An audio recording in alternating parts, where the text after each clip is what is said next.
48 hours ago, I decided to become a ghost. When I was younger, it was time for me to move to an institution where for a fee I was offered education and a place to live.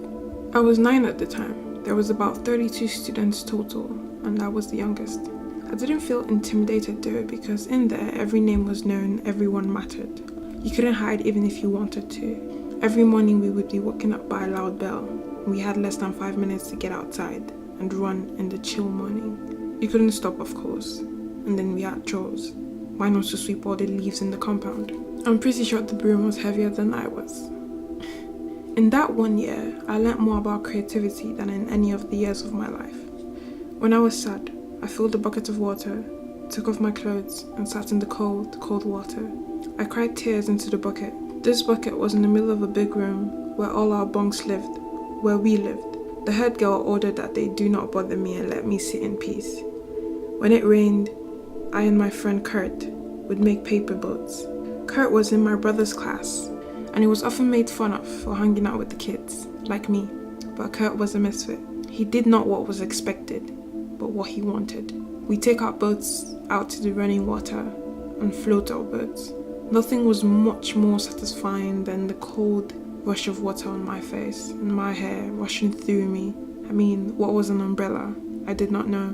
When it was hot outside, me and Kurt would sneak to the backyard, and we walked in an ant farm. Sweat and physics went into that ant farm. We were so precise and deliberate with our thoughts, and that was a big-ass ant farm. At night, we would rush quickly to put the roof back on our beautiful clay and mud structure. I couldn't be more proud. Until a dark day, our matron caught us sneaking to the back and she came after us. Trapped, we were. One interesting thing about Kurt and I was that we were like paper. We were just the right size to fit through the small bars in our windows, and those bars were really small. I remember us dropping right through the bars seamlessly. It was like 1 minute we were there and the next we weren't.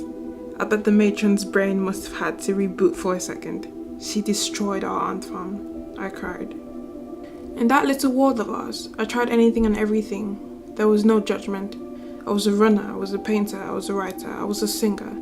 I would sing for all 32 of us every Saturday night, and I think they were too nice to deny me the opportunity because, oh boy. I was a dancer. I actually did choreography and I was good at it. I was an adventurer, I was an inventor, I was an innovator, I was a joker, I was an acrobat, and I could be anything. We all could have been anything. An hour in our little earth felt like a day, because we were timeless. An environment where we could rub heads together and create the stars. In this little earth, there was no such thing as cell phones or devices. There was no such thing as a divided attention. There was no filtered faces or uniqueness in our clothing. They made us the same. They stripped us of our clothing and shoved prison wear into our arms. They took my gift. They took away my hair. They took away our blankets and gave us grey blobs that itch. They put us out in the sun to kneel, and they left me to the bullies walking with buckets of water bigger than myself. They refused me to hold hands with anyone, and they watched as I slept.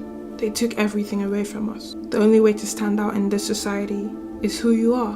What is your name? They wanted solely to break the divide between entitlement and the unentitled, between the privileged and the unprivileged, between the rich and the poor. They wanted unity, they wanted peace. They gave me an alternate society, an alternate reality. Let's fast forward to the real world. 10 years later, fast world, where an hour feels like a minute and a day feels like an hour. There's filters in the real world. Nothing is as it seems. Nothing is as it seems. 48 hours ago, I decided to become a ghost. I've jumped into an alternate reality, my world. I need a detox. I want to return to the beginning of my creative awakening. I want to make paper boats and paper planes and watch them tear apart and do it all again. I want to create ant farms with the chance of it being destroyed. I want to find my Kurts in the world and be misfits together. I want to slow down time. In my world, there's no judgment and there's no hesitation, no filters, no distractions. I'm racing to find myself. I'm not sure how to explain this further. You may or you may not understand. Steve Jobs said, you can't connect the dots looking forward. You can only connect the dots looking backwards. So I've remained a ghost.